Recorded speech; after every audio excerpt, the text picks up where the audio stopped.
Hello there. While we all sit back and wait for the special votes and final vote tallies to be released on Friday, we're kind of also wondering what our next government's focus is going to be on. Because, well, when it comes to coalitions, there's no sort of cut and dry, this is definitely what's going to happen. There's a bit of give and take that comes into any kind of negotiation like this.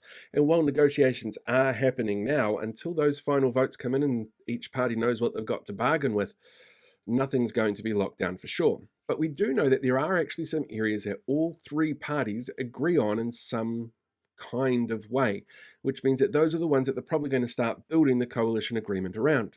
It's things like refocusing education on what they call the basics: reading, writing, and arithmetic, which sounds good on paper, but also means pulling back on things like RSE or media literacy. You know, that field of study that helps people work out whether or not what they're looking at online is some kind of crazy conspiracy theory or not, and the kind of critical thinking skills required to make sure that those are not prolific.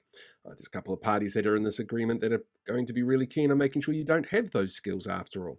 There's also rhetoric around being tougher on crime, and for some parties that's a bit tougher than others. Like New Zealand First want to dedicate all gangs as terrorist organisations, while National has said that they want to make gangs so scared to go out in public that they have to wear makeup. There's obviously a little bit of a chasm there between what they want to do, but it's a starting point for negotiations. Gun reform is also probably going to be on the cards. New Zealand First and ACT both want gun reform. They want to make it easier for you to be able to get guns as long as you pinky promise not to hurt anybody with it, because that's clearly a system that's going to work. They all want to do some major reform on the Resource Management Act. They weren't happy with what Labor put forward, which was a couple of different acts to replace the RMA, but they're not really sure what they're going to replace it with either. So there'll be a bit of negotiation around that, but it's a starting point for them to talk about. They all want to reverse rules around emissions from agriculture. And they've all got slightly different ways of doing it, but most of it relies on we just want farmers to do better, and we're sure that they will. And we might have genetically engineered cows with less methane, which was actually a policy point of one of theirs.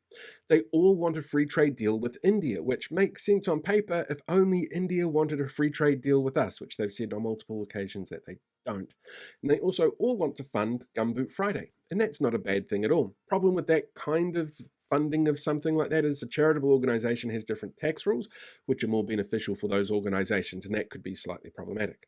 But there's also a whole bunch of areas where they don't agree, like tax plans or the retirement age or genital police, or removing conscience votes from Parliament and replacing them with referendums, asset sales, or the future for supporting the film, game, and space industries, or complete media takeover regulation rules being put in place, or repealing the Therapeutics Product Act, or hosting the Commonwealth Games in 2026.